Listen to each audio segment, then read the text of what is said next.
Chers élèves, bonjour. Je suis Ndjekoskajimbe Patrice, professeur de français du secondaire.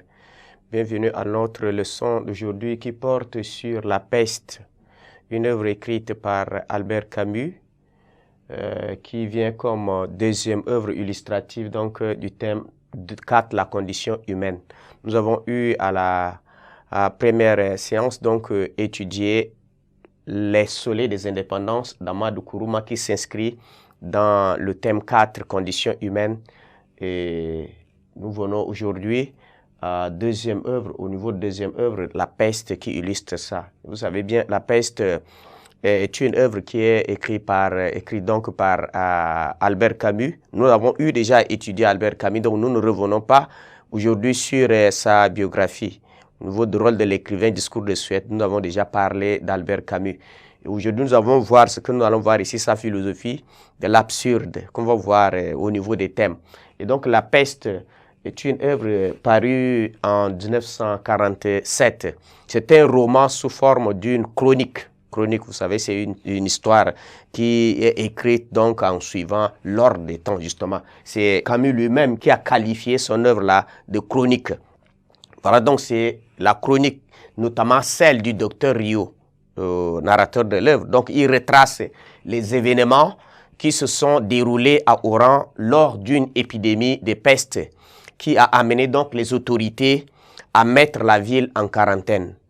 Et c'est une allégorie de la guerre et du mal. Donc, la peste révèle la lâcheté des uns et le courage des autres.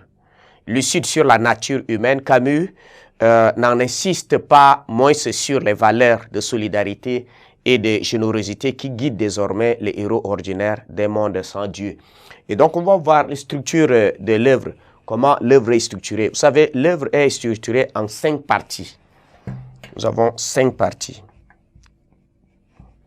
5 parties, ce qu'on va voir.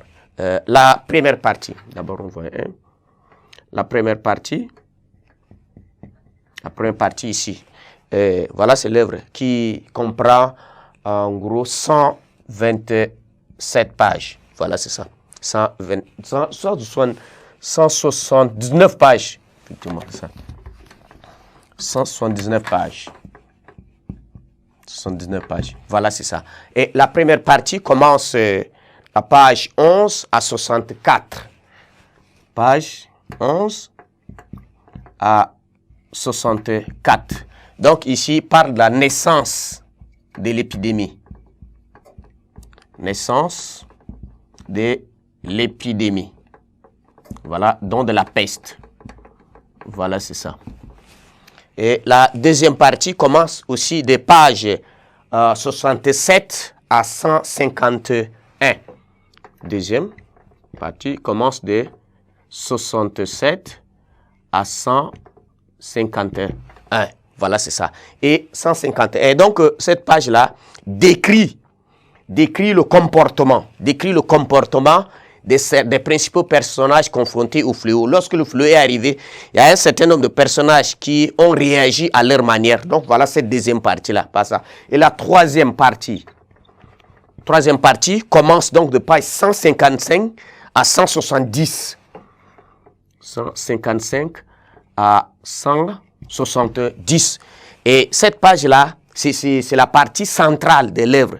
Ce chapitre-là est central parce que le narrateur marque donc une pause donc, pour décrire les effets de la peste sur la vie quotidienne. Voilà, quand la peste est arrivée, comment les gens réagissent.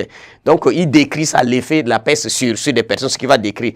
Vous allez voir que ça serait pareil comme la situation de Covid que nous avons assisté. Quatrième partie commence donc de page 173 à 239. Et donc, il parle ici, qui présente l'évolution de certains personnages. C'est-à-dire, les gens ont réagi, mais à un certain moment, les gens ont évolué, ce qui ont évolué, soit positivement. C'est ce qu'on va voir. Et la dernière partie, qui commence de page 243 à la page 279, en fait, qui parle du déclin. C'est déjà la rechute de la peste. Donc, le roman comprend en tout 279 pages. 279 pages. J'ai écrit 167, 279 pages. Voilà, c'est ça. Donc, voilà, c'est l'œuvre là qu'on va essayer de parcourir. Et vous savez que nous avons dit que avec la peste, Albert Camus est à l'anticipation de la Covid. Voilà, c'est ça. C'est ce qu'il a parlé là, et c'est Covid qu'il a parlé. Donc voilà, dans l'étude, nous essaierons donc de voir, vous allez voir des aspects similaires à ce que nous vivons actuellement à l'époque donc de la Covid-19. Merci de votre attention.